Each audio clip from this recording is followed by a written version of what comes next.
Untuk memberikan pendidikan kemandirian pada siswanya, ada seorang guru sekolah dasar di Cianjur, Jawa Barat memberikan kelas khusus kepada siswanya belajar menyetrika sekaligus melipat pakaian. Bagaimana keseruan para siswa belajar menyetrika? Berikut liputannya untuk Anda.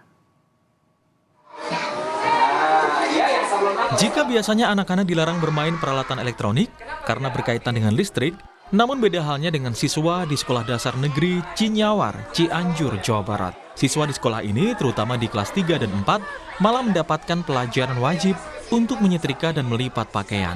Dan pelajarannya dilakukan di ruang kelas dengan cara mempraktikkan langsung. Siswa diminta membawa pakaian dari rumah dan menyetrikanya, kemudian melipat dengan rapi, serta menaruhnya di rak buku.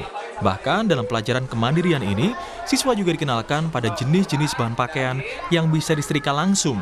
Namun ada pula yang harus dilapis dengan kertas agar tidak merusak sablon pada pakaian. Setrika, melipat baju. Terus apa lagi? Dan masukin ke ruangan sama mengambil baju. Bisa nggak? Awalnya gimana? Takut nggak sih? Kan ini setrikaan panas. Takut nggak awalnya?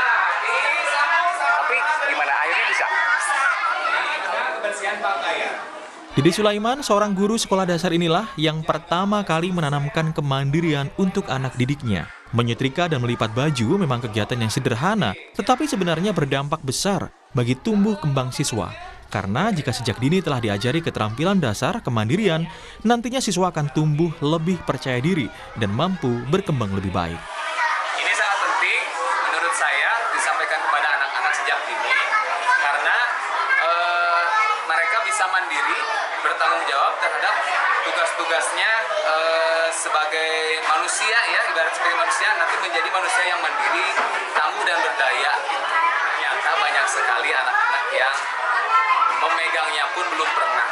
Nah, setelah saya coba jelaskan bagaimana mengoperasikan alat ini, lalu bagaimana mengoperasikannya sampai menyetrika dan melipat, mereka sangat gembira.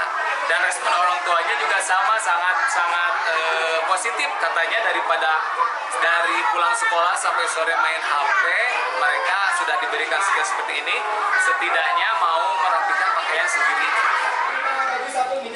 Menurut pihak sekolah, metode pembelajaran inovatif ini masuk dalam pelajaran pendidikan jasmani, olahraga, dan kesehatan. Sehingga selain keterampilan kemandirian, dalam setiap sesi pembelajaran, anak-anak juga selalu diberi pelajaran tentang pentingnya kesehatan, termasuk memilih makanan yang sehat untuk dikonsumsi.